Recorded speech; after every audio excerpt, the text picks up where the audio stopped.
Assalamualaikum warahmatullahi wabarakatuh dan shalom. Perkenalkan, nama saya Jessi Anastasia dengan NIM H0322514 dari Prodi Pendidikan Biologi Fakultas Keguruan dan Ilmu Pendidikan Universitas Sulawesi Barat. Tujuan dari pembuatan video ini adalah untuk memenuhi salah satu tugas mata kuliah dari mata kuliah Pendidikan Lingkungan Hidup oleh dosen pengampu Bapak Muhammad Rizaldi Trias Jaya Putra Nardin, SPD, MSI. Judul dari materi yang akan saya bahas adalah pencemaran lingkungan.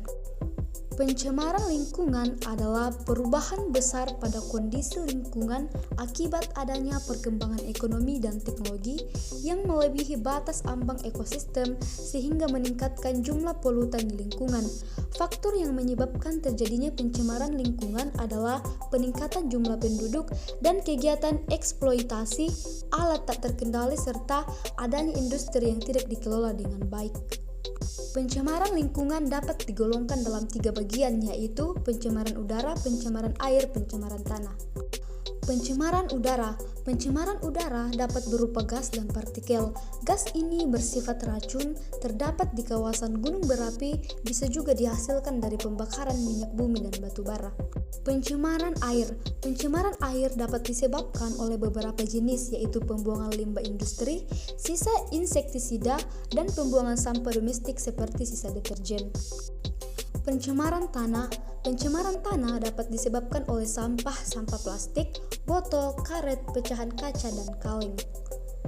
Adapun dampak dari ketiga pencemaran tersebut akan saya jelaskan pada gambar sebagai berikut.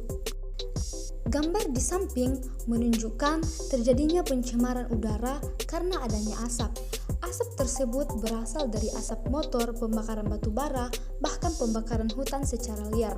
Hal tersebut menyebabkan populasi udara tidak baik lagi yang memicu terjadinya gangguan pernapasan seperti asma, ispa, dan kanker paru-paru. Gambar di samping pun menunjukkan adanya pencemaran air. Dapat kita lihat bagaimana sungai yang tercemar karena adanya pembuangan sampah dengan sembarangan, limbah-limbah sisa deterjen, dan limbah dari industri-industri. Hal ini menyebabkan menurunnya kadar oksigen terlarut dalam air dan kebutuhan oksigen terganggu serta mengurangi perkembangannya. Pencemaran tanah pun terjadi seperti pada gambar di samping.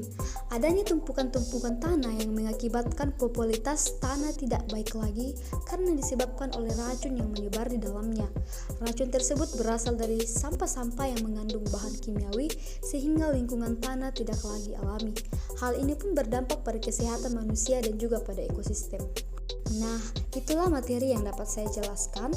Kurang dan lebihnya mohon dimaafkan. Kiranya dapat bermanfaat dan memberi pedoman bagi kita untuk selalu menjaga dan melestarikan lingkungan hidup kita.